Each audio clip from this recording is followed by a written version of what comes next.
and then I have to accept it.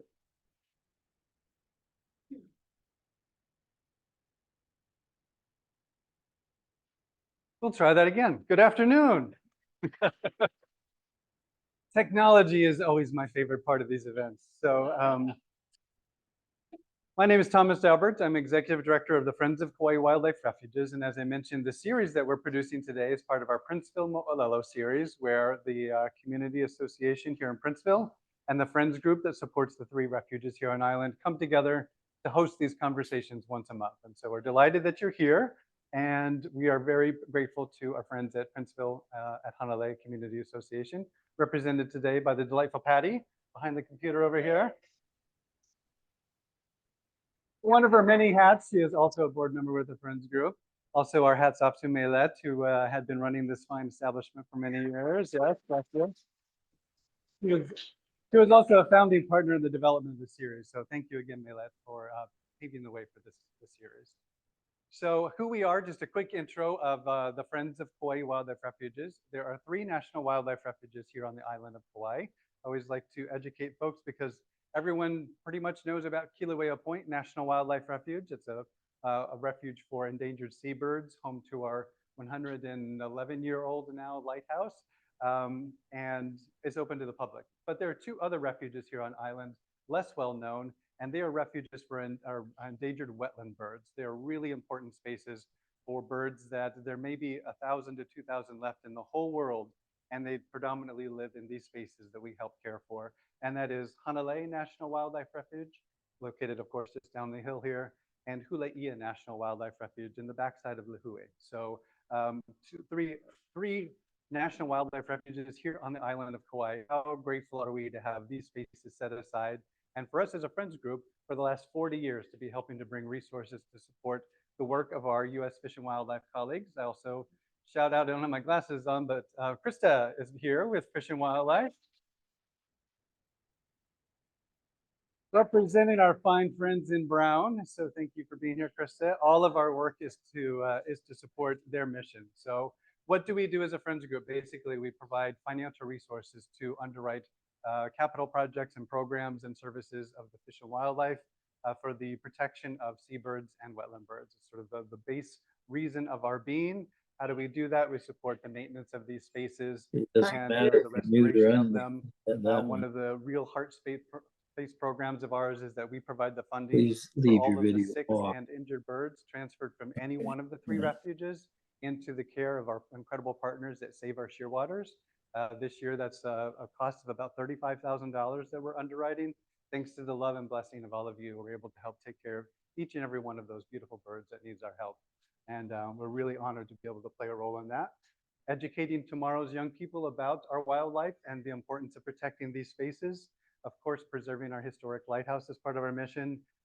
Staffing and educating folks to the visitor center at Kilauea Point has been one of our honors. Thousands of people come through there every day, and it's our team's opportunity to inspire them and educate them so they walk more gently while they're here visiting Kauaʻi, and they take these changed behaviors back wherever they call home. So we are lifting people up and wildlife far and wide, not just here on Kauaʻi, through our visitor education program. And then we provide about $20,000 in scholarships every year to young people who are studying in conservation-based careers. So that's my sort of quick ad for who we are as a Friends group. If you're interested in staying connected with us, we appreciate visiting us on our social media. A number of you folks signed up for our newsletter on the back table there. If you didn't get a chance to earlier, we'd be delighted to have you sign up for our newsletter and hear about all the great work of Fish and Wildlife and then how we can help and how you can play a role in that. So thank you for that. Of course, shopping, volunteering, donating, these are all things that help underwrite the great work of our good friends at the U.S. Fish and Wildlife Service. So enough about us. We are here for a very special treat to hear from the incredible Hob Osterlund. And I'll just pause for a moment to say a few words about this incredible lady. She founded the Kauaʻi Albatross Network, and she dedicates her time to the preservation, protection, and celebration of our incredible beloved mōlī, in addition to all of the endangered wildlife of Kauaʻi. She's an award-winning author, amazing photographer. Her book is in the back here, so if you have not, yes, both books. She's a birding guide, a Safina Center Fellow. She's a guest lecturer and many, many more things. And her writing and photography have honestly been posted around the world. It's really, really incredible, her reach. And as I mentioned, she's produced 2 amazing books, mōlī, which is Albatross and Other Ancestors. And her most recent co-production with us, Birds of Kilauea Point, features the incredible experience through photography of the birds of Kilauea Point. Just blessings and mahalo for her working together to bring this incredible photography and putting it together in this really handsome book available in the back today, as well as through our visitor center. Hob is a fellow at the Safina Center, and she was also given the Lifetime Achievement Award from U.S. Fish and Wildlife. And she has produced an incredible video, Kalama's Journey, which beautifully documents the development of a mōlī chick here on Kauaʻi. So if you haven't had an opportunity to see it, search for that. It's an incredible, incredible, heart-touching, beautiful piece of videography. She's passionate, hardworking, talented, and as we all know, she's a total hoot. So up to and including the comedy characters she produced, Ivy Poosh, are in. So if you haven't seen it, you simply must Google it. But anyway, I'm exhausted trying to recount all of the incredible work of this wonderful lady. So I'll make way for the very dear and the incomparable Hob Osterlund. Thank you.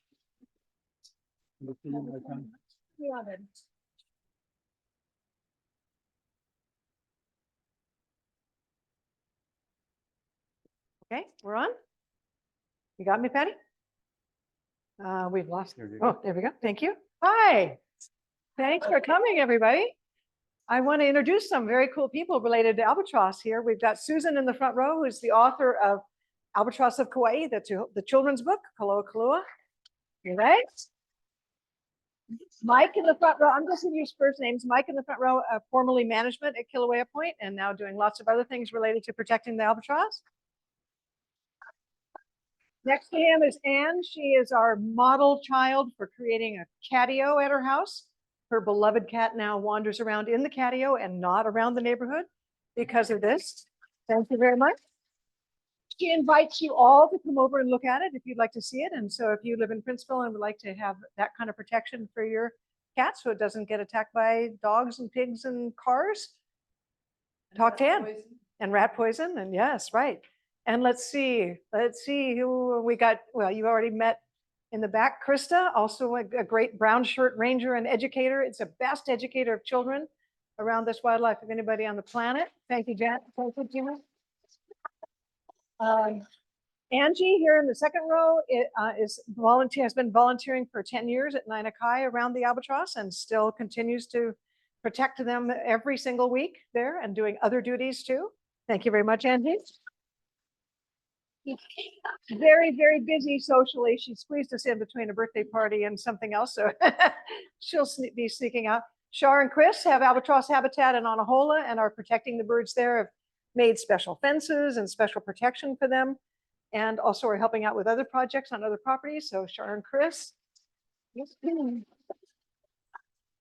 I'm forgetting somebody, I'm sure. Okay, we'll just stop with that for now. So I want to mention how I would like to do this tonight. I have a whole bunch of really fun slides. Oh, Louise Barnfield. Oh my God. How could I forget Louise Barnfield? Louise was going like this. Louise, extraordinaire. She is the head team leader of the Midway Albatross Count every other year. And I want to say to you that I have volunteered in India for an eye camp at 110 degrees, taking care of 300 patients, and I promise you that's harder work. What they do at Midway is harder work. I went there one year and couldn't keep up. She keeps up every single time and leads a team to do that, to count the albatross. So we know exactly how many there are this year. He's also our Chief Information Officer of the Kauaʻi Albatross Network and provides all of the printouts and forms and charts and graphs that I don't know how to do. So thank you, Louise. And usually what I do is send a request to her and I says, you know, take your time, but I need it by a week from Tuesday. And she says, well, I may not be able to get to it. And then in an hour you have it. So that's the kind of person Louise Barnfield is. And Maylet, you already know, of course. Maylet has been responsible for doing lots of things related to policies around albatross. Okay, so Now, I'm going to show you lots of really fun slides, and I'm going to say a lot of things. And I want you, if you have questions or comments, just interrupt me then. Don't wait till the end. Elise, I got to introduce Elise over here. She leads National Geographic tours. Is that what I'm going to call you? Right. So if you want to go on a National Geographic ship and go, do they have albatross anywhere you go? In the Antarctica. Okay, so talk to her about going on a cruise with her, because she is awesome. Okay, so raise your hand if you have a comment or a question on the spot. I don't want you to forget the question, and I don't want to lose in case we get to the end and we've run out of time. So just bring it up and I will repeat the question for our audience out there. Hi, everybody on Zoom. How many we got right now? 20, 35 people on Zoom. Hi, all the way as far as Pennsylvania, I think. Connecticut, Pennsylvania, welcome. You're up late. Thank you for being with us. Late, it's late. It's late there. It's 11 o'clock. No, it's 10 o'clock at night, 10:15. We got southern coast of Australia. The southern coast of Australia. Oh, I know who that is. Okay. Great, great. Okay, and I want to say one other thing. I have a bird guiding client tomorrow, and I always require 2 people to go. He's a priest visiting from Minnesota, and he's staying in Poipu. He would love it if somebody else wants to go along on the tour. That's a paying customer to come with me. So come up to me afterwards if you're interested. There's room for 3 more. So if you feel like you want to join that, come up and talk to me afterwards. Okay, so here we go. We're gonna, oh, I gotta do this thing. Okay, the magnet. Yeah. Oh, wow, 2 a.m. for me. Okay. Okay, so 3 things to take home today. If you remember nothing else, if you fall asleep, by the way, I have a laser pointer. If you fall asleep, I'll point the laser at you. I said, it doesn't work. Oh, wait, I turned it. I destroyed the technology. We've already discussed this is not my favorite thing. Okay, gotcha. Okay, the 3 things I want you to remember if you remember nothing else from tonight. Number 1, Princeville is the only place in the world that any species of albatross nests among human beings. Now you could say, well, Midway, but Midway has 50 people and 2 million birds. So that's roughly what, I don't know, 40,000 birds per person. Here it's a very different ratio, right? We have, I think, 2,000 people in Princeville, and we have 45 nests this year.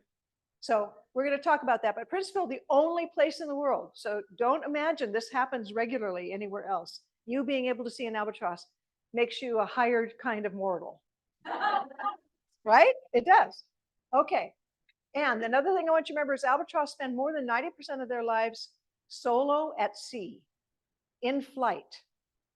More than 90%. Try to grasp a 75-year-old bird who spends 90% of her life at sea by herself. You would think she wouldn't be very social when she comes to terra firma. Au contraire. They are very social, as you've already all seen. So remember those 2 factoids. And the third one is you can make a difference for them.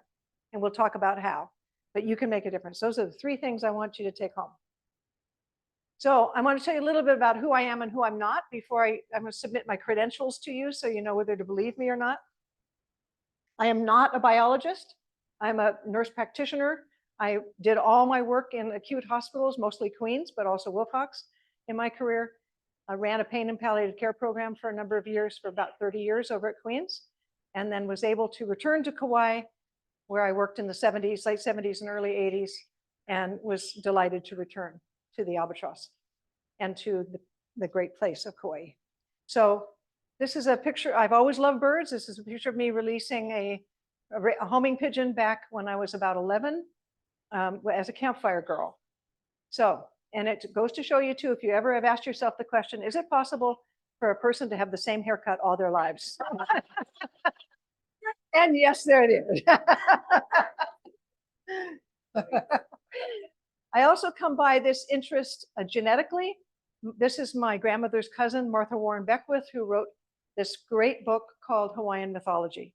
It's still in print, written when she was in 40 or so. She was an anthropologist here, then known as a folklorist. And she wrote all this, she translated, because she grew up on Maui and knew the Hawaiian language, she was able to translate the Hawaiian language oral traditions into English so they get written down. So Hawaiian mythology is still quite the document of that. And that's where I learned about the concept of Aumakua, which in Hawaiian is the like a guardian ancestor, someone who protects you, warns you, guides you, as the albatross felt to me. As I mentioned, I did work in the clinical setting all my career. That's what I used to look like. You notice, same haircut. Now, Laysan albatross nested here for millions of years, likely, and then they were extirpated, meaning they got killed by humans when they arrived. And so that's roughly 1,000 years ago or so, because they were easy food. You can walk right up to them. They don't see us as enemies, that we've given them plenty of reason to, but they still don't. And so you can walk right up to them and have them for dinner and take their egg or whatever. So they stopped nesting here probably around 1,000 years ago or so. But the Elapaio, which was the newsletter for the Hawaii Audubon Society, reported that the first chick, albatross chick, fledged from here in probably 1,000 years back in 1979 from Kilauea Point. 3 birds, 3 chicks actually fledged. Before that, there had been some nesting attempts here and there, but they were killed by dogs, which was formerly the worst predator, no longer the worst predator, which we'll talk about. And so that was the first documentation of that beginning, that population beginning here on Kauai. The first chick to fledge, 1979, that's in my book, you can read about in her ancestry that follows. And so this year we'll talk about the numbers that we have here, but it's this gradually and unevenly growing population. I got to studying albatross and accessing them on private properties and rural lands here by going to the Kingdom of Bhutan. So I got to interview the Queen of Bhutan here in the Himalayas. It's a more remarkable country. If you haven't been there, I encourage you to give it a look. So I interviewed the Queen of Bhutan and wrote up a story about it. And then my hairstylist actually said, "Oh, you went to Bhutan. I had no people that went to Bhutan. Here's their phone number," as we do on Kauai. And I called them, of course. The next day I'm on their lanai talking about Bhutan. This is in the Moloa'a area. And then they happened to say, "Oh, we have a nesting albatross on our property. Come see them anytime." Well, now we tease that come see them anytime. I'm the thing that never left because, because I do go see them anytime. And we've done lots of studies and photography around them and lots of other rural colonies. So Kathy Granum isn't here tonight, right? That's here. So Kathy Granum is a person in Princeville who has done a remarkable job of actually documenting what happens with the albatross in Princeville. For 18 years now, she's been doing that. Every single day, she goes and sees all those nests. I do some rural properties. Nainakai, Angie and her friends do. But there are a bunch of rural properties between Princeville and Anahola where the birds nest. They have very expensive tastes. So that's basically what I'm doing all the time, is hanging around albatross, sneaking around, sleuthing around, taking pictures, trying to see what the heck they're up to understand their story so I can share it with you. Because you remember, 90% of the birds' time is in the air and gone. 10% here, maybe not even that much. And by the way, mate for life with albatross, which is their reputation. After studying them all this time, I say they mate for life except when they don't. We've known lots of threesomes. There are 2 threesomes this year at Nainakai. We have one in Moloa'a. We've had divorces and remarriages where after the trophy wife left, then the first wife moved back in. And there's all kinds of possibilities here. And so you want to watch and see what goes on with them so you can learn about it. That's when, after that, I formed the Kauaʻi Albatross Network after a recommendation by one of the revered fish and wildlife biologists, Beth Flint, so that we could start communicating among all the private landowners as well as the refuge. The refuge is such an important place for them, but they choose to nest in other places. They don't decide, I'm only going to nest in refuge land. So if they land on some cliffside along here, that property owner may not know anything about them, or they may know plenty, or they might think they're a gull and don't have to pay attention to them. So it's helpful if we can keep contacts with all those folks.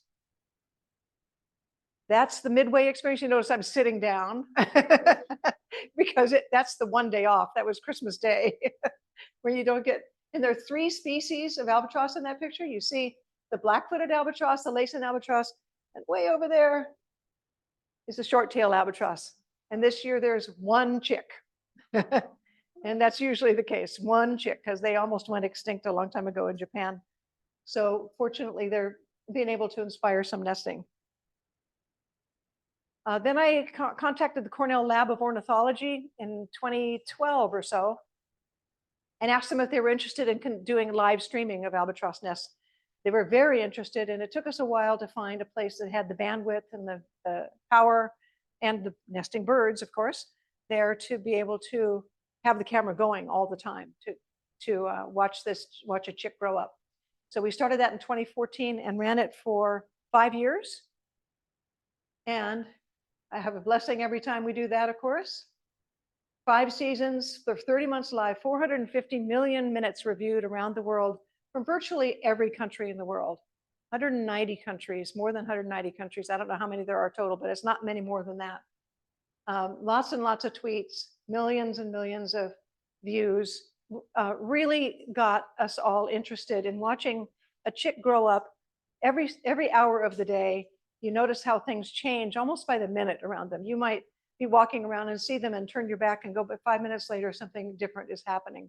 That's very fascinating.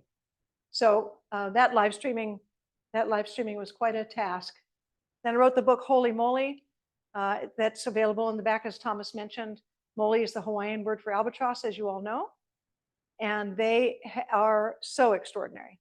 So it's a book that's factually correct, but reads more like a novel. So pick that up and have a good time with it. Then Kalama's Journey is on Vimeo. If you just go to Vimeo and search for Kalama's Journey, it's an 8-minute documentary about a chick, one of the chicks that was actually on the live streaming camera in 2017, raised by 2 moms, which we'll talk about. And by the way, and actually, because of this team of people here, actually got the moment of fledge, which is really hard to get, the moment of fledge on the film, which makes the story happen. And then she came back when she was 5. They don't touch ground usually till they're 4 or 5 after they're fledged from here. So she came back when she was 5. We saw her 5. Actually, I saw her when she was 4 and 5. No, 5 and 6. It must have been 4 and 5. 4 and 5. And then this year she came back and actually laid an egg. A really early nester. So sadly, that nest has already failed, but that's not uncommon for the first-year nesters. So she'll be back. Precocious little girl she is. So the birds start coming back here in November, come into Kilauea Point there, as you can see in the background. Oh, and we can't not mention wisdom. Wisdom is arguably the most famous wild bird in the world. They say she's 73 or 2, I think they're saying now. I think she's at least 77, because they said she was 5 when they found her on a nest. And usually you're not 9 or 10 until you nest. And that might have not even been her first nest. So, and I think when you get to 77 years old, you deserve credit for every single year. Isn't that right? Yeah, you stood up and handled it that long, plus laying eggs on top of that, right? And the one thing, most 77-year-old ladies will say you can have the laying egg part. I don't want to do that anymore, but she has perfect skin. That you would like. If you put her right next to a 5-year-old, you can't tell them apart, not even with a microscope. So squid oil and go with the flow living. So that's obviously a cutout of wisdom. That was at the IUCN meeting, International Union for the Conservation of Nature, back in 2016. And Annie Bell. It's hard to really appreciate the wingspan of an albatross until you see them at certain angles in flight. That's a 6.5-foot wingspan. A really gorgeous flight. Pilots tend to respect albatross a lot because of their flight efficiency. They're almost 0-calorie flyers. Scientists put a camera on the back of an albatross and documented 7 full days without a single wing beat. They do this thing called dynamic soaring, where they go like this over the ocean, utilizing wind and gravity like that. So, and they can do that because, not only because of their flight prowess, but because inside their tube nose, you've seen these nostrils on them, they can smell and they can breathe through these nostrils. They also desalinate, which we'll talk about. True seabirds can desalinate. They don't need fresh water. And the fourth thing that she has up her nose, all of these birds, is a speedometer. She can tell how fast she's going, so she can go vertical while she's flying. She can go vertical like that and not lose lift, right? She's not going to stall in the air. Like if you were an airplane that did that, you better hope you're with a Navy pilot that's going very, very fast. So she knows she's going fast enough to not lose lift. And there's a photograph of that coming up too. Okay, how do they find their way? If they navigate all over the whole North Pacific, how do they find their way back here when it's time to reunite with their mate in November? Well, for a long time, scientists have been thinking that's because of sense of smell. It's not the stars. The North Pacific's a very cloudy place. Not so easy to see the stars. Not so much the magnetic field, though that may have an influence. But they thought they created kind of a smell map. And they can smell fish about an hour away. That would be the equivalent of us being able to smell somebody frying fish in Hanapepe. That's by the road, not by the crow, right? Driving is about 50 miles from here. So you'd be able to smell somebody took out a piece of fish. That's how far away they can smell. But now they're also thinking something fascinating, which is that they can hear sound. There's infrasound, which is below 20 hertz. It can be broken down on the lower end of the spectrum to something called microbaroms. And those are detectable across thousands of miles, and they're consistent in the ocean, but they are in the ocean all the time, but they're inconsistent based on the crashing of waves. And also the crashing of not just waves on the surface, but also below. If there are deep sea mounts, the ocean will sound different. So they can hear their way across the ocean as well. And I love this concept of the voice of the sea, that the sea has a voice.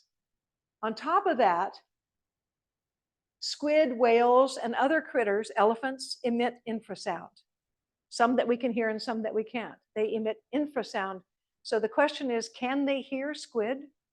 And can they hear whales that are eating squid? They all of a sudden, whales come up and get this whole flotilla of squid. Can an albatross hear that? Hear the whale saying, squid, squid, come get the squid. Fascinating stuff. That's the vertical flight that I was talking about. They can actually go vertical. Notice the head is horizontal, right? The wings are vertical, but the head stays horizontal. So she doesn't lose her sense of balance or direction or whatever direction she's going. And she just does that very briefly. She could actually even go even farther than pure vertical. So they get back together, this mated pair that haven't seen each other for months now. They get back together, and boy, are they happy to see each other. They are so excited. They whinny and they moo and they dance and they click and they clack and they bow and they whinny and they go la, la, la, la, la, la, clacking their bills like castanets. They preen each other and they do the armpit sniff. They do all kinds of things to show each other how strong they are. They snuggle up, then they have sex. And that lasts roughly 45, 60 seconds or so. I've seen longer, I've seen shorter, but it's not like a songbird that they go like this and they're done. I don't even know how that works. But with these folks, what happens is that they're trying to touch cloaca. So birds have only one hole, right? And it does all things. The poop and the pee and the sperm, it all goes in the same hole, in and out of the same hole. So this is called a cloacal kiss when they have sex. And it's hard to get there because he's got to bend himself, arch his back and get himself way forward. She's got to move her tail aside and get herself way up in order for those cloaca to touch. It's about the size of a pencil eraser. They've got to touch that, and the sperm has got to be ready to go. The sperm's like, go, dude. Now here's the chance. You got to do it. Then what happens? Usually within about 45, 60 seconds, she throws him off. And I think it's because she's getting squished. They're not used to having weight on their backs. He probably weighs 7, 8 pounds. He's standing on her back. She's filled with air sacs that allow her to breathe. She's probably getting a little compressed in the aeration department. So she tosses him off, and they look like they're fighting for about 5 seconds, and then they're all snuggly again, as long as she can breathe. So then what happens is she stores the sperm. Don't we wish humans could do this? She stores the sperm and then goes back out to sea and does not release the sperm to herself until she feels she has enough food for herself and a baby.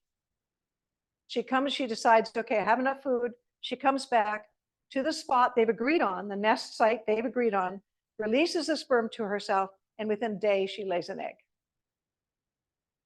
I think all birds only take an egg a day to make an egg. If you've had chickens, they make eggs every day, right? As long as they're fed well enough to do that. And then if he's a really good dad, or if she has a female mate, if she's a really good mate, that bird will come in and take over on the nest because that bird had just spent a lot of calories growing and laying that egg. So now he needs to come in and take over. And if you see 2 eggs in a nest, well, you see one poking out. Can everybody see that? It's one egg poking out over here. That's the egg that she's chosen not to sit on. She's got another one underneath her. That's how you know it's a female-female pair, because you can't really tell males and females apart. The males tend to be a little bit bigger, but not always, and you can't really tell. So, but if you see an egg coming out of the cloaca, when I went to nursing school, that meant you were a girl. May not be true anymore. I don't know. But I suppose, Krista, is that still true? Yeah. Oh, good. Thank you. I need the young scientists to tell me. I beg your pardon. In albatross. no, okay, no in vitro fertilization for albatross. So if all albatross all over the world, all species of albatross, 1 egg a year max. That's it. That's the whole thing. Cannot do anymore. If you lose 1 egg, it breaks or it somehow gets contaminated. So that's it. That's all over. Next year, try again. So it isn't like chickens who can come back and have another brood. Can only have 1 egg. So if there are 2 eggs in a nest, that means 2 girls. And usually they'll kick 1 out or bury 1 and then choose 1 egg. And they don't seem to know consistently if one of them is fertile, they don't really know how to choose which one. We do have a number of female-female pairs. I think something like 20% this year had fertile eggs, which meant they spent how long? 60 seconds with a boy, right? And then that relationship is over. That was just a sperm donor relationship. So then, and we have had now several situations where both girls have had fertile eggs. So we were able to use those quite serendipitously this year. Anyway, so there is a program in which those eggs are removed and fertile eggs are given to them as adoption eggs. And that's only on approved properties that have good predator protection. I personally would like to see it happen in Princeville because we've not had dog and pig kills much in Princeville. But on paper, it looks like Princeville isn't safe because there's no fences. And we can't have fences. So unless you have a pool, you can't have a fence. So there's nothing that you can do. If you have an albatross nesting in your yard, you couldn't keep out the predators. And you wouldn't want to put up a fence now anyway, because the parent would run into it, right? So on approved rural lands that the wildlife folks, the state wildlife people and U.S. Fish and Wildlife Service have approved, they get those adoptive eggs, right? So they would come along and how many did we do this year? 17. How many on Nanakai? 8. How many did you get on the refuge? Remember, Louise? 23. So it's 31, and then so about 40 eggs. So they also come from the missile range on the west side. I'm pointing that way, but it's there. The missile range over there, because they were allowed to nest there for a number of years until it got kind of out of control, and they realized, hey, we got to stop this because it could start aircraft collisions. Right? Nobody wants any collisions. So, and every single commanding officer that comes in every couple of years could decide, we're going to shoot these birds. And none of them have in more than 15 years now.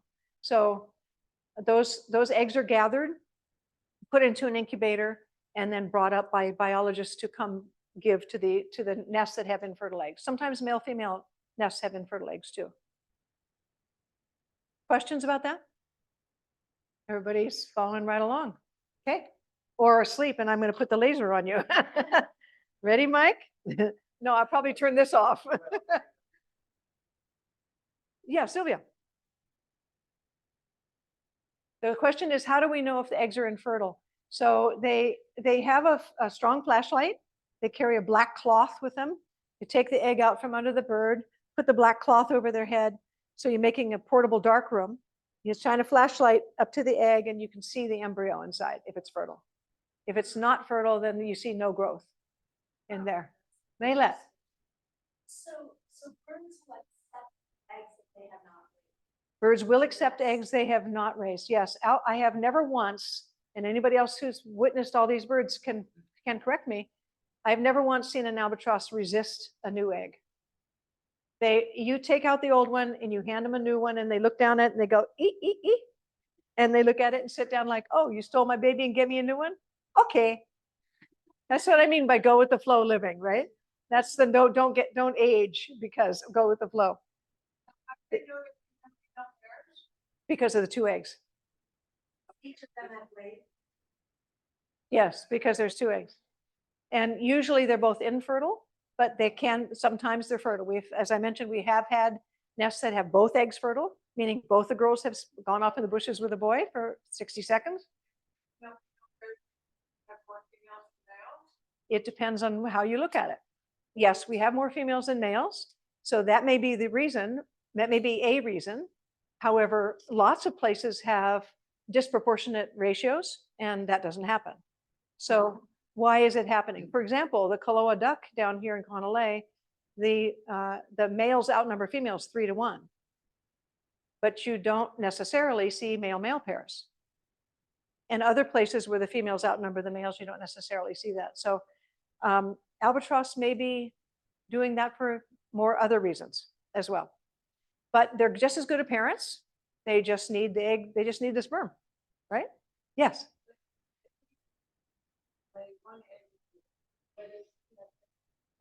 No, she kind of has to have sex.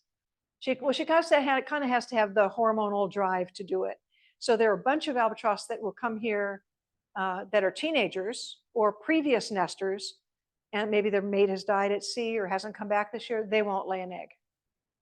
They're capable, but they won't. Correct. Correct. All the chicken eggs you eat are infertile, right? They've never met a rooster. None of the chicken eggs that you eat from the store none of those chickens ever met a rooster. They wouldn't know one if they saw one. I'm sorry? Yeah, I think it must be the hormones that they give the chickens. Must be, yeah. I don't know, but the female pairs also do have sex. I don't know if they have to inspire it, but they both typically they'll both lay an egg. I have seen single egg nests and female nests, but typically two, right? Yes. Is the total number of mōlī nesting on Kauaʻi increasing over the years? If so, by how much? Okay, the question is whether or not the mōlī nests are increasing, and so by much. We're going to get to that chart. If you hold that question, if it's somebody from the East Coast, pop your eyes open with a toothpick. We'll get there. Okay, I want to show you just a little bit about where we are related to Midway. So here's Kauaʻi, here's Midway. This is the whole foraging range. This light blue you see is the whole foraging range of the Laysan albatross. Now we're talking about the North Pacific is about 12 million square miles. So we're talking about 3 times the size of the whole US, including Alaska, 3 times the size. That's what they forage. Try to imagine that kind of space that they're looking for squid on the surface of the ocean. Midway is their mothership. This says Pihimanu. This is a Hawaiian name that's actually been replaced by another name. We'll talk about it in a minute. But it's roughly, I think 1,100, 1,200 miles away, something like the distance between Seattle and San Diego. Louise has been on that flight many times. It's about 3 hours, right? Yeah, 3-hour flight on a little private jet. And then you get there and you have to come in at night because you don't want to collide with any albatross.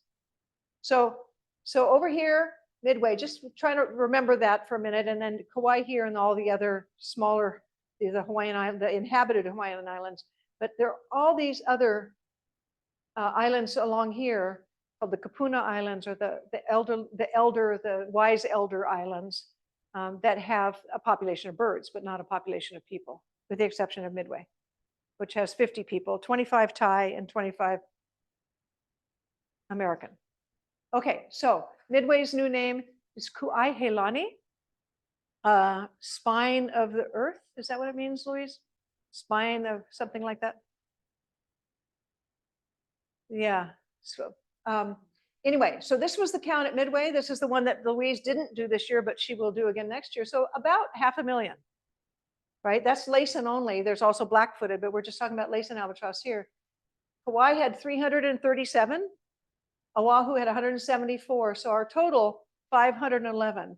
That means that we have 0.001% of the population, right? Little Lehua, I just got that count, 73 Laysan albatross nests there. Which is a little island off the west side. You may have seen next to Ni'ihau. But 0.001%. So why does, if we have such a small percentage, why does every chick count? Why do we treat every chick like such a little special great being, right?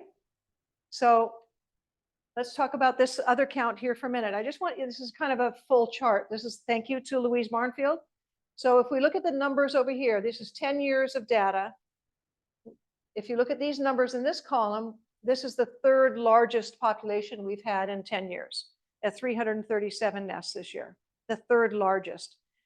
That matters, the nest count matters, but what really matters is the reproductive success. That means how many eggs resulted in how many fledged chicks.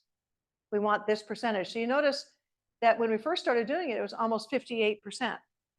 And now we're down to 37%, right? So the reproductive success numbers have varied some, but if you look at the charts, you see these vertical lines, I mean, these horizontal lines, the nest count is gradually going down and generally, but steeper. This is the hatch rate, total hatches, and this is the total fledges. So the hatching rate and the fledging rate has gone down quite a bit. So that's what we're interested in. This is what we're interested in increasing, is the reproductive success. Reproductive success and we can have lots of chicks hatch, but if a bunch of predators come get them, it's going to bring the fledge rate way down. That's why this is the predator span in here in particular. The chicks die for other reasons, but predators are one of the big problems.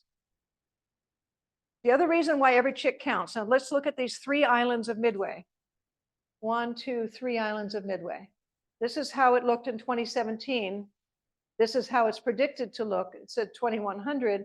Now, global sea level rise, it depends on who you ask. I think most people would now say it's much sooner than 2100, that it's going to look like this. So you see, Eastern Island is going to be basically gone. This little guy over here is going to be gone. And then Sand Island is going to be, a lot of it submerged, including a good part of the runway. So if the runway is submerged, how many people are going to be there to be able to help them, right? So where will those birds go when these islands get submerged, when their mothership gets submerged? Kauai has 3 basic elements that makes it possible for them to come here. We have elevated bluffs. We have an absence of mongoose. All the other islands are covered with mongoose except Kauai and Lanai. If you've been to Hawaii Island, if you've been to Maui, you've been to Oahu, you see mongoose everywhere. University campuses, golf courses, you see them all around. That was probably the worst error ever made for Hawaii bird life, is bringing mongoose here on purpose, brought by the sugarcane growers to try to kill rats. But they don't eat rats. They don't hunt rats. In fact, one's diurnal and one's nocturnal, so they don't even meet each other coming and going at the change of shift, I guess. Timeshare condos. But they don't hunt rats. They hunt birds. And there's no snakes to control them. There's no other predator for the mongoose. So we got away with not having them on Kauai. There are various stories about how that happened. However it happened, we have the blessing of no mongoose on Kauai. So elevated bluffs, absence of mongoose, and people who care. If you have all 3 of those things, you have a Noah's Ark for the albatross, right? As their mothership drowns. This is what they look like right now. They're starting to hatch. The first chick in Princeville has hatched out on the golf course, yay, yay. But it looked like that just 2 days ago. So it takes them about 3 days to hatch. Bye, Maylet. Thank you. Can I just Have fun. So it takes them about 3 days to hatch. First, you see a little concavity in the egg, and then you see a little pinhole, and then you see this little, they get larger and larger hole. And what they're doing, at first they've broken through a little air sac that's in the egg, and then they can start chirping once they're inside the egg. They don't even have to have a hole in there. You can hear the solid egg chirping. The parent will talk to it. The chick will talk back. If you follow Instagram at all, you can look me up. I just put a video on yesterday of how that looks and the two talking to each other. You can hear this tiny little chirpy, chirpy, chirpy sound in there. Can you imagine what it's like to see your mother's face for the first time? That baby looking out and seeing his mama's face, and then seeing the enthusiasm on his mama's face, huh? What is love if not that? If you ever doubt that birds can love, hang around albatross. So the bird is chirping away in there, and then ultimately what happens is more and more of the eggshell breaks away, and then they break open with their shoulders like this. They have to crack it open. So, because they've got a little egg tooth right here that can make that hole, but then they've got to break it right open. So, and I've seen chicks being fed even while their whole ocoli is still in the lower half of the shell, and the upper half is being fed already. So, but they look, and this is when they're really vulnerable to predators, by the way. Last year on the refuge, lost more than 60 nests as a result of pig predation. Fortunately, did not kill the parents, but in many places, the pigs have killed parents. In this case, they killed the egg. They destroyed the eggs on more than 60 nests. And then to answer the question that came in earlier about whether there are still predators inside the new predator-proof fence or predator-resistant fence at Kilauea Point, I think there are still known to be Last stages. last stages. 2 miles of protected. Yeah, 150 acres. 150 acres and 2 miles of fencing. Such a blessing. Yeah, but you got to make sure you get all the predators out from inside, and that's mostly pigs and cats. So make sure they're gone. Used to be dogs was the biggest problem. Used to in the 70s, 80s, used to see all kinds of loose hunting dogs on Kauaʻi. You don't so much anymore. And rats too, although I'm not so concerned about rats with albatross. Certainly rats are a problem with the petrels and the shearwaters because they're smaller birds and they go into burrows. But down here where the albatross nest on the coastline, there's so much food for rats. There's so much fruiting trees and seeds and all kinds of things. I've not seen an albatross or a mouse like on Midway get on an albatross and start chewing on them. No, I've never seen that happen. Knock wood, we don't need another predator, right? So but pigs are voracious, and especially in November when there's nothing on the ground, there's no avocados, there's nothing fruiting. That's when they get especially desperate, and they'll start eating birds and cats. So this bird in the middle of the night, it was, I cut off the time, but it was about 1 in the morning, sitting on a freshly hatched chick. That cat took the chick out from under the parent and just killed it and left it there. Didn't even eat it.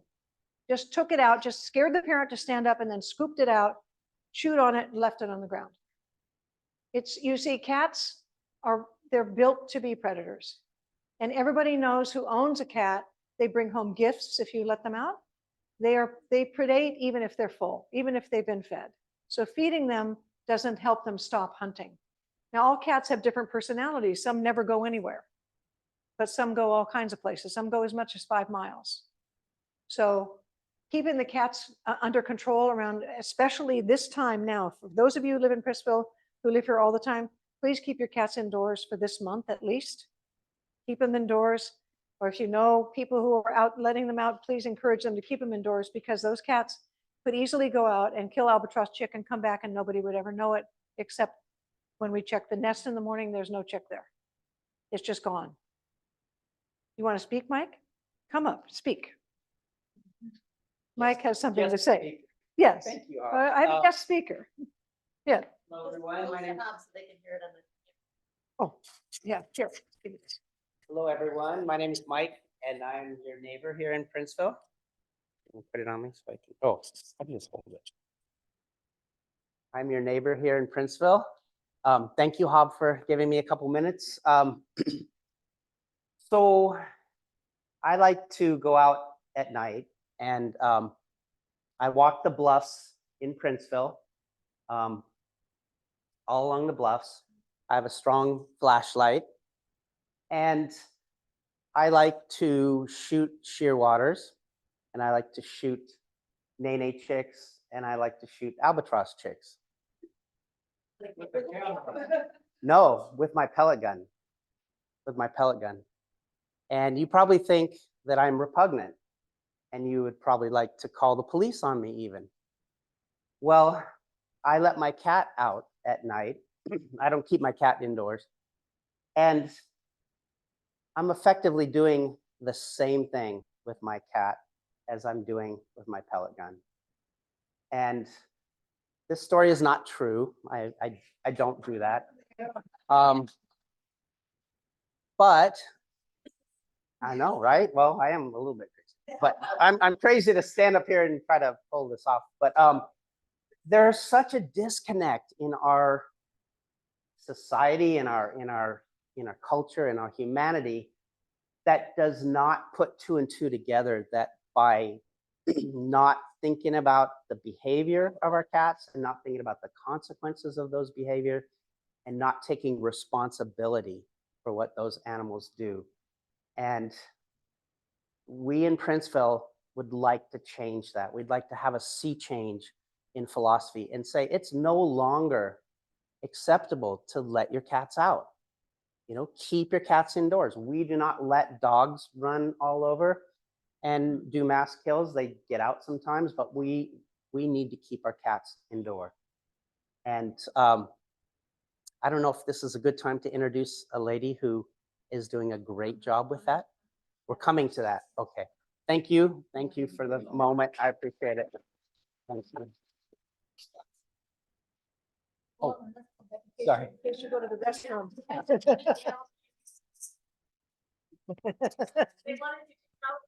Yeah, yeah. Good. Emotionally active. Mhm. Thank you. Right. So that's the thing, is cats being out, especially this time of year, but also, you know, the shearwater chicks follow the albatross chicks. So there's always something that's really valuable that has grown up here and been here for thousands of years. Yeah. Again. She was getting very upset about the cat. Yeah. Thanks. So that's what the chicks look like when they first hatch. You can see how absolutely helpless they are. It's wet and exhausted. This chick is lying on its mama's feet, having just spent 3 days trying to hatch out of that egg, and is barely breathing, panting from all that hard work. So this is the stage, this stage, day 1, day 2, day 3, for that whole month, when they're really vulnerable to cats. This is when cats can come right up and get them. And they've learned how to smell when hatch happens. They've learned, and they've showed, we today trapped a cat that was just a few feet away from a nest that is going to hatch in about 2 more days. So, and I want to say something else that it's baffling to me, but I want to say something else, which is that I am opposed to abandoning pets. I'm opposed to abandoning cats and dogs and horses. I don't think we should do it. I think we made a contract with them thousands of years ago, tens and tens of thousands of years ago, and said, look, come sit by my fire, and I will feed you, and you will protect me. You will hunt with me. I will ride you on your back. You will hunt rats for me, hunt mice for me, whatever you do. We have an agreement. But then what happened back in the 1990s or so, 1980s, was that some people who could stand to profit by cats not being killed started saying it's okay to just abandon them. You can't keep your cat anymore, just let them loose. That's fine. And then we started having all these cat colonies everywhere. And now we have cat colonies. Hawaii has about 500,000 now. So when does it stop? When do we decide enough is enough? Who's more important in your mind? Is it another feral cat, or is it allowing these birds to live? Because it's going to be up to us. It's really going to be up to every single one to decide This is a sea change, what Mike called a sea change. I feel it like coming like I feel like smoking on airplanes. It used to be everybody smoked on airplanes. It was okay. People didn't argue with it. Then people like you started standing up saying, I don't want to breathe that stuff. And now it's unthinkable. I'm a nurse. When I started nursing, patients could smoke in their hospital beds. Doctors and nurses were smoking at the nursing station. Now you go, what? And even where I worked when I was working at Queens, and a CEO made it that you could only smoke outside instead of inside. All kinds of people. There was a big uproar. He had to really take a lot of flack for doing that. Now, of course, you can't even do that anymore. So hopefully we're evolving enough to say, you know what, homeless animals, it's not good for them, and it's not good for the birds. It's not good for us. The toxoplasmosis in their poop is not good for us either, not good for our monk seals. They live miserable lives. And the one organization that really stands up for that is PETA, which we'll talk about in a minute. So then the baby starts growing really quickly because squid oil is very high octane. What will happen is they'll start growing, and by the time they're only just a couple of weeks old, they're going to get left alone. So they get left alone sitting there with no protection whatsoever, sitting there 2 or 3 weeks old, very vulnerable to cats. Dogs don't tend to be interested in little babies that don't run away. Pigs will come get them.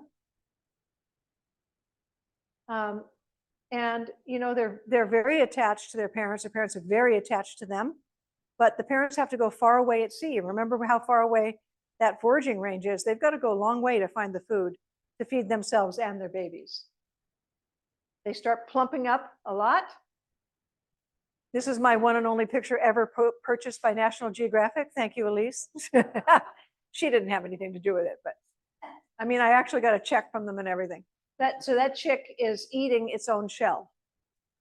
And this is the amnion, which is the lining to the shell. It's kind of a rubbery thing. It's a lining to the shell. And just the way it was hanging on the chick, it looked like the chick was holding it with a wing, but the wings are actually back like this. So it's just the way it just turned out to be too adorable. And then it rains and rains and rains and rains. And they start looking a little cranky. But at this age, they can now thermoregulate, meaning they can control their own temperatures. So the parents don't leave them alone until they can do that. They still are so excited to see when mom or dad comes in. They come up and beg and beg and beg till mom or dad pukes up just the right amount of food. They get bigger and cuter. Now, I want to talk a little bit about avian pox. Avian pox was rampant last year. Every single chick on the island had some degree of avian pox. That's brought to them by mosquitoes. And we don't know why it was so rampant last year. It was a significantly rainy year, but we've had lots of significantly rainy years. I got all the rainfall records from the last 30 years or so. Lots of years were much rainier than last year. So the water falling out of the sky does not explain it completely. The Department of Health came out to a couple of properties. They put out mosquito traps to make sure that they were the same species as normal. Did we not have some unusual species? No, we can't quite figure out why it was so bad. But one of the ways that you can help to just whatever way you keep mosquitoes down, please do that. Standing bodies of water where they can hatch, or if you have water ponds in your yard where you have little fishies and cute little garden pots, little flowers, you can put those floating discs in them that will keep the mosquitoes from growing. Yeah. Yes, carnivorous plants hold water. Yes, thank you. Right, exactly. So a bunch of the birds had this on both eyes, on their beaks too. We had a significant crossbills where the beak got deformed because of the tumors, but not the tumors, but the pox lesions. It's like the chicken pox. This chick ended up fledging, being fine, but blind in that eye. So was blinded in one eye. I hope we don't ever see it as bad as we saw it this year. Usually there's one, and you watch that one and it doesn't do so well, and maybe that usually they get better. This last year was really, we lost 3 or 4 just from them wandering off and not being ever found again because they were blind. So anyway, It was, that's one of the questions is there were a lot of Kona winds last year. And did that make a difference in not blowing away the mosquitoes? Yeah, Margaret, that's a good question. It may be. But I'm going to ask the Department of Health to come out again this year as the chicks begin to hatch and see if we can measure mosquito reproduction again and see if it seems any different. Not that we can prevent it, but hopefully we won't see it like that again, because it's really miserable to see the chicks. They must be in pain. And then they get on top of the pox, which is a virus, then they get a bacterial infection on top of it. So you can see it's pussy, right? And dripping, it was oozing. No. There were some people on Oahu that were putting some bacitracin on the top, but it's bacitracin ophthalmic ointment. And you have to get that in the eye. And see this bird, there's no eye available. And plus they don't like to be held. They fight and squeeze and try to get away. And I don't, and then the Sabre Shearwaters people were concerned about that approach because they said, if you get enough of that gooey stuff on them and they preen themselves, then they're going to not be waterproofed. So you just got to wait it out. I don't know, Louise, have you heard of any other solutions for it?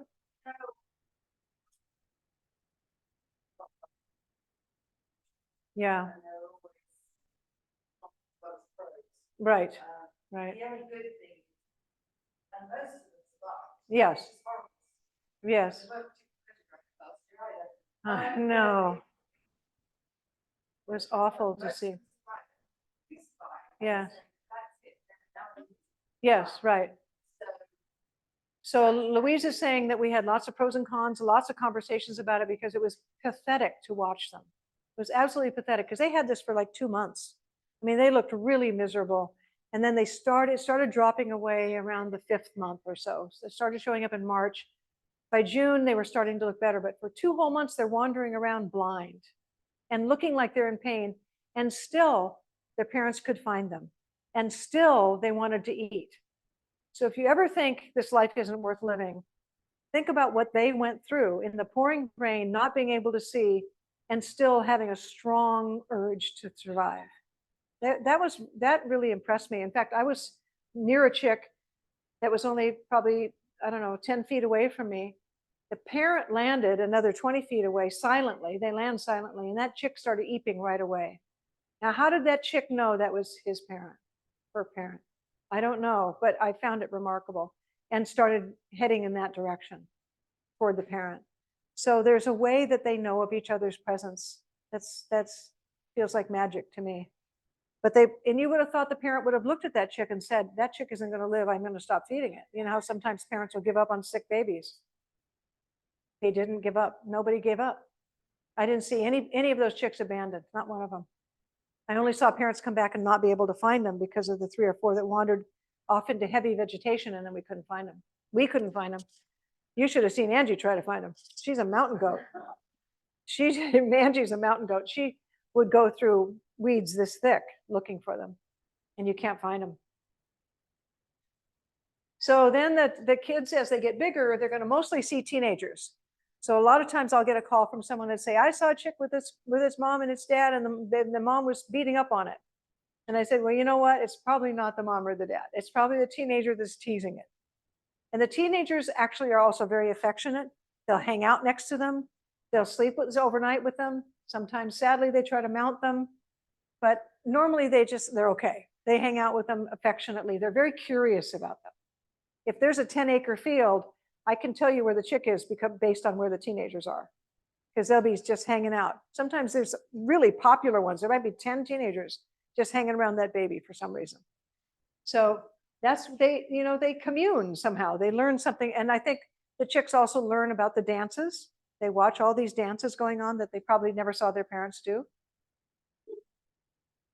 Then they say, look at those feet, right? They lean back on their heels, poke their feet up in the air for 2 reasons. Air conditioning, because now it's hot this time of year. Now that's probably sometime in May. The chick is getting really hot. So air conditioning plus gathering vitamin D. because that's exposed flesh and the sun is out. So here's how I'm going to get my D, grow strong bones. Parents don't, I've never seen an adult do that. Have you ever seen anybody seen an adult do that? Never seen an adult do it. The kids rock back like that. In fact, I still am dying to get the picture where the chick, it has the feet so far up, it makes an impression in the down. So you can see footprints in the down. I've seen it before, but I've never had my camera ready for that. I want that picture. And one time I saw a butterfly land on the bill of an albatross too, and the albatross looked like it went cross-eyed looking at it. So remember how I talked about desalination, that seabirds desalinate. So that's how you can tell it's just eaten, but this dripping at the end of the bill. So it comes out of this nostril right here, drips down the groove and comes dropping down here. So if you see a bird that's dripping, it's just eaten, recently eaten. That's why we don't have gulls in Hawaii. And seagulls is a misnomer, by the way. We don't have gulls in Hawaii because they're not a true seabird. They can't fly all the way here because they can't desalinate. How would you fly over 3,000 miles of open ocean? Although some do, every once in a while we see one, but they don't survive here because we also don't have much tide variation here. They like to eat out of tide pools. And we don't have long piers with lots of French fries, and we don't have tide pools. So they don't have anything to eat. They don't use, the poor guys don't survive. Okay, then we get into the funny phase. I every year have a mōlī hairdo contest, and who knows. And so here's the mustache. And there's the fascinator. There's for the Brits in the room. We got that fascinator like the princesses all wear, right? And then that's the British judge, right? Isn't it? Yeah. And then there's the mohawk. That, I don't know what that is. What is that? Lots of fuzz on it. Maybe it's all sideburns. Yeah, that's true. This is the Stanley Tucci look. Bald on the head, but hairy on the chest. And then what you think this is, what rock star you think this is depends on what generation you're from. If you know, whoever, it depends on who you listen to. Roy Orbison. Oh, I haven't, yeah, it is kind of Pretty Woman look, yeah. And there's the not suitable for work picture. That's the, the bikini wax. I forgot my bikini wax. I gotta tell you, it makes us hysterical whenever there's one of those. And it's just the right shape in the right place. And that, now I see Ringo Starr in that one. Yeah, but a lot of you are way younger than me, so you see somebody else. And then I just want to tell you, before they go, they puke up boluses of squid beaks. Albatross are all programmed to puke. They're pre-programmed to puke up stuff they can't digest, like owls are. You've seen owl pellets before that are bones and feathers they can't digest. Albatross can't digest squid beaks. They're little pointy things that look sort of like the corners in photo albums we used to have. Those little black shiny photo albums. So they can't digest those. So they're pre-programmed to puke up boluses of those squid beaks. But now it's got lots and lots of plastic in it. So because our oceans are filling with plastic. So if you notice there's a lot of bottle caps, if this doesn't stop you from drinking bottled water, perhaps the recent news is how much microplastics you're consuming if you drink bottled plastic water. So please don't, just for your own health. This was the longest thing I ever saw come out of an albatross, and that's the length of a toothbrush. So fortunately, the albatross chicks will puke up a good part of it.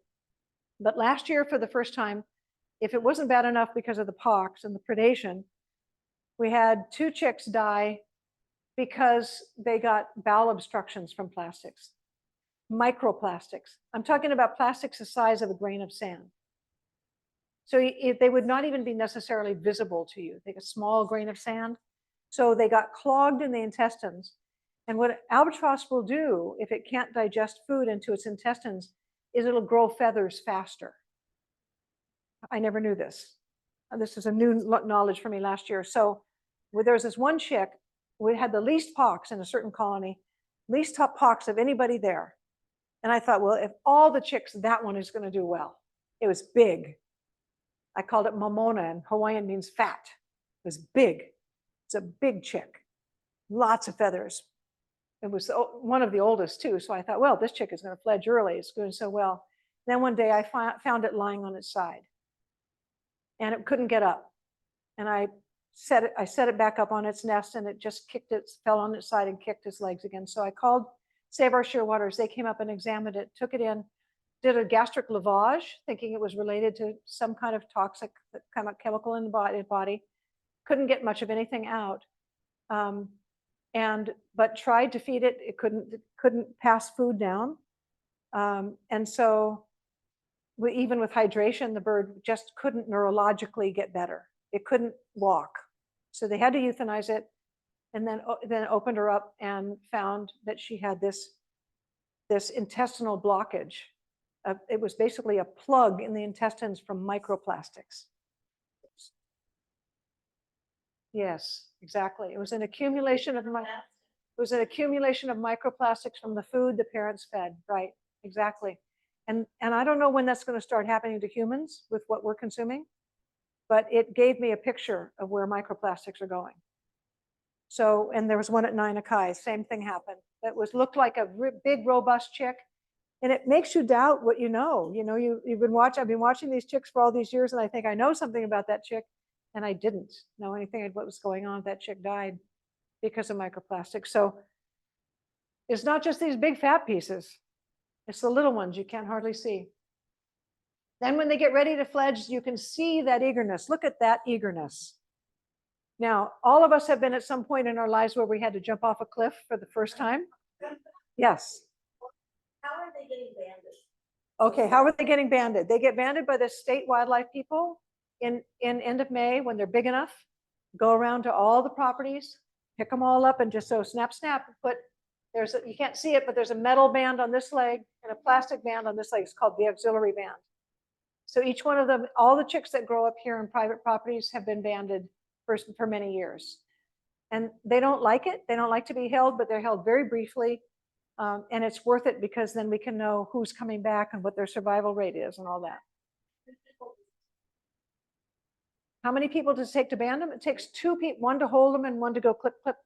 And then those two people do all the chicks. Two people do all the chicks. Yeah. I mean, right. They'll probably by then, let's be optimistic and say there'll be 250 chicks. They're not banding on the refuge, right? Only on private lands. Okay, Feral Task Force. We have a few more minutes. I just want to touch on this. I served on the county Feral Cat Task Force 10 years ago. There was a big story about it in the Outside magazine called The Crazy War Over Zombie Cats, calling it Pussies Galore. And the story is that we have, at the time, the estimate was 20,000 feral cats on Kauaʻi. The Humane Society went no-kill about 3 years ago, and since then the population has really exploded. And it's hard to count cats. You don't really know how many there are, but it's grown. All I know is that it's grown based on the pressure they're putting on the chicks, based on the pressure we see. We never used to see cat predation. Now we see cat predation. So this has become a national story. There was just another one, the New Yorker, about how no-kill shelters are not what they seem. No-kill shelters are horrible for birds because it means that the shelters won't take in feral cats because they can't adopt them. We also have a problem with just too many animals. So for example, PETA puts out lots of information about this, but our own shelter here on Kauaʻi is 250% capacity. So all the animals are already crammed in. So even if you legislate and say, okay, you have to take feral cats, they're going to have to build new buildings if that's the case, because there are too many animals being abandoned. So people can't afford them anymore. Their landlords won't let them have them. They have to move away because they can't afford to live here anymore. They think, well, what am I going to do with it? Or let's say there's a feral cat in your backyard and you can see it's injured. You can see it has a bad leg injury and its eyes out of its socket, and you trap it. Where do you take it? What do? You have three choices. You can take it to a vet, and are you going to pay the medical bills and then take it on yourself? Pay for the vet to euthanize it? Are you going to kill it yourself, or are you going to abandon it somewhere? And I think a lot of people choose number three. They take it to the Walmart parking lot because they know that crazy cat lady feeds 60 cats every night. And so now that cat will be fed, right? So it's hard for us to face the idea of euthanasia, but I can tell you, I have seen people beg for euthanasia and not get it. I've never seen a person beg to get run over by a car. I've never seen a person beg to have a dog tear it apart. And that's what happens to homeless cats. Sicknesses, illnesses, terrible violence and abuse happens out there. So we have to decide to have the chutzpah. Yes. They won't take them. They won't take feral cats. So no kill shelters won't take feral cats. You know, I really hate that term kill shelter, but an open admission shelter who has the space would take in a cat that's severely injured and euthanize it because it's too injured. Yes. And the Kauaʻi Humane Society does take in some like that are severely injured, but they won't take it in for adoption because people won't adopt them. They're not, right? So we're going to talk about that a little bit more. There's something called socially conscious animal sheltering, which is a new sort of movement among animal shelters, so that they do take in animals that can't be adopted. Because now they're getting all these dogs and cats that are overcrowded, and dogs that are in the shelters for 2 years before they're adopted, then without any socialization, they get them out, they take them home, they bite the people, right? They sometimes kill children, you know, and the Humane Society tries not to euthanize them because they'll lose their donations. Right, so it's a vicious cycle that we go through. If you support trap, neuter, release, you support killing wildlife. Plain as day. PETA is the organization that will say it out loud. If you support trap, neuter, release, meaning you trap a feral cat, you neuter it, and then you let it go again, that animal is still going to hunt wildlife. I don't care if it's neutered; it's still going to hunt. Yes.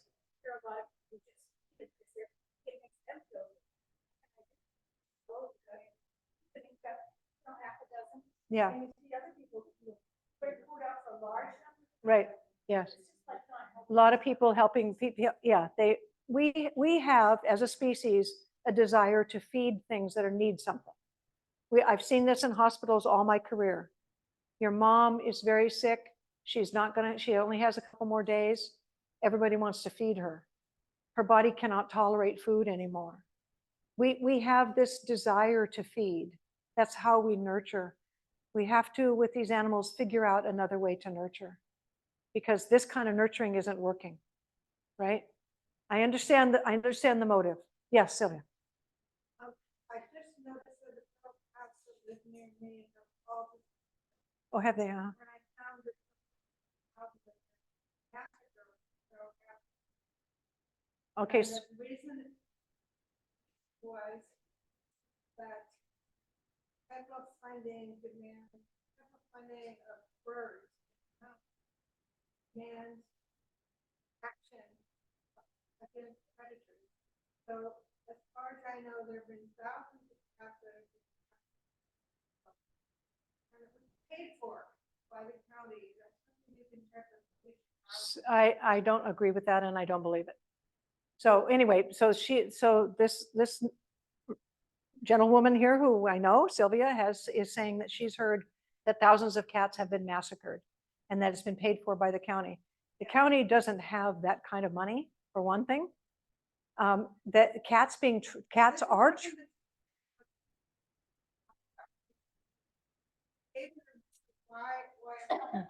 Uh-huh. Because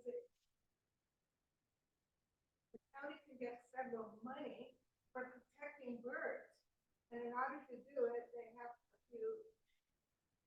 So Sylvia is repeating the story that thousands of birds have been killed.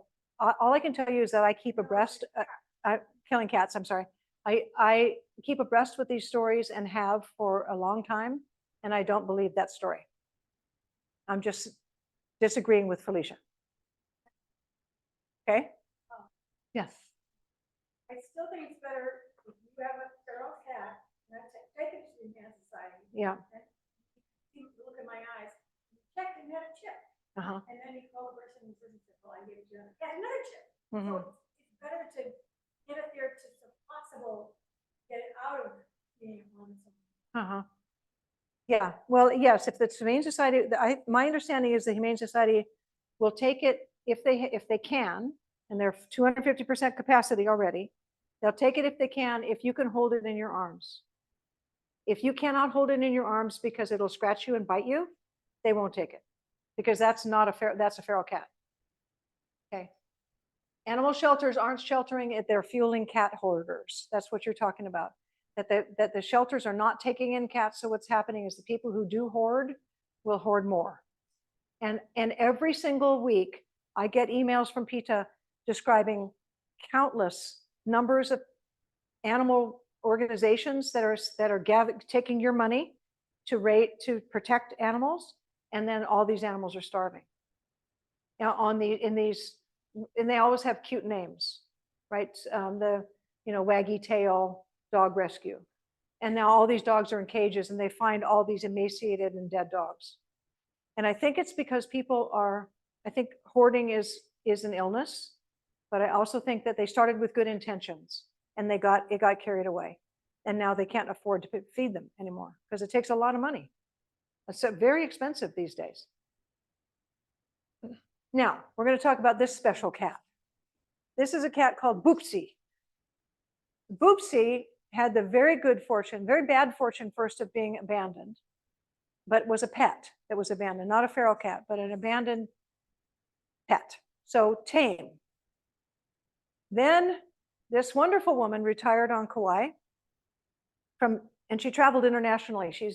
What she's done, you would be amazed by, but I won't talk about that story right now. She traveled all over the world every single week doing the work that she does. The Queen Elizabeth gave her an OBE because she's so amazing. And so she always wanted a cat. She retired on Kauaʻi and could finally get a cat. And she got the cat of her dreams. She got Boopsie. And Boopsie lives in a neighborhood where there are albatross chicks. And at first, she let Boopsie out, but she would worry about her. Worry about Boopsie running around at night. Would it be hit by a car? Would a dog kill her? But she felt it was better to let Boopsie out. But then when she found out that there are albatross chicks in the neighborhood were being killed by cats, she couldn't stand it anymore because she loves albatross chicks too. So this fine lady took Boopsie and built a catio. Now this was a temporary catio. She now has a more structured one that's built with wood. But Boopsie can now go out of the house through a glass. She had a window taken out of a door. So Boopsie can go out into the catio anytime she wants. There's a human door in it, so Anne can go sit in it and visit with Boopsie. She's got a food and a litter box, and she's got toys, and she can go in and out, and she can smell, and she can see things. You want to stand up for a minute and just say how she does with that? Oh, you're amazing. You remembered every detail. Oh, good. She has been such a effort, I can't tell you. But when the first 2 years ago, I used to go and sit with Lucy outside with a long.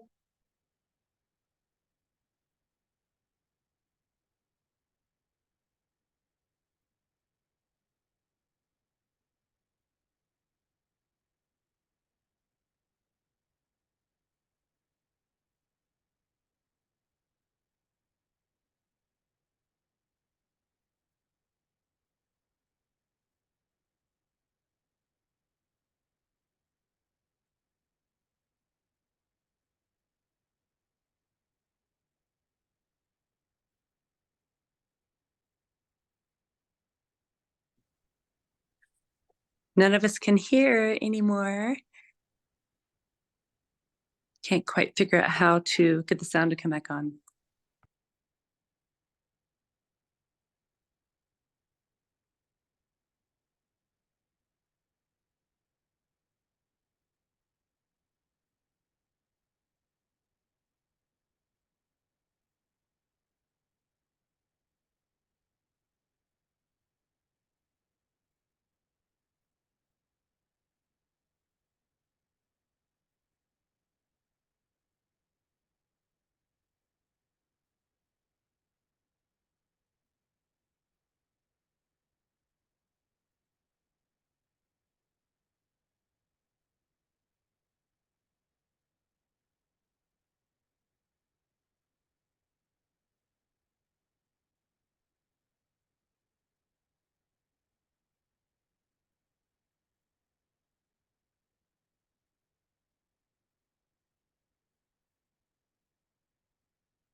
We're back.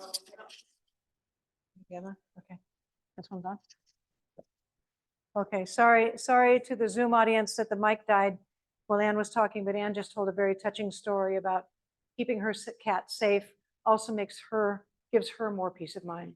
She doesn't have to worry about all day, there's my cat out there going to get hurt, and having that real conflict of interest. So now the cat can go outside and on the lanai, what we call a lanai here, a porch you call it. That's her lanai. Yeah, so it's just right outside on the street. Now this is a temporary one, but she has a permanent one now that has a door that the cat can get through into the catio whenever she wants. So thank you so much, Ann, for being both a cat lover and a bird lover. Those people who are cat lovers and bird lovers are going to be the salvation to all of this. Okay, and one other thing I want to say, that this is a quote from Dr. Ted Kimball here from the Makana Urgent Care Clinic about the horrendous wounds he's seen from people handling feral cats. Horrible wounds. He saw somebody with a really bad fungal infection. These are life-threatening infections that he's seen.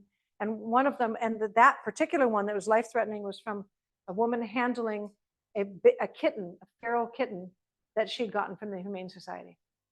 And just a tiny little puncture in the finger from a cat claw. So handling feral cats is not good for you too, because of the bites and the wounds that you can get. He was stunned by how awful they were.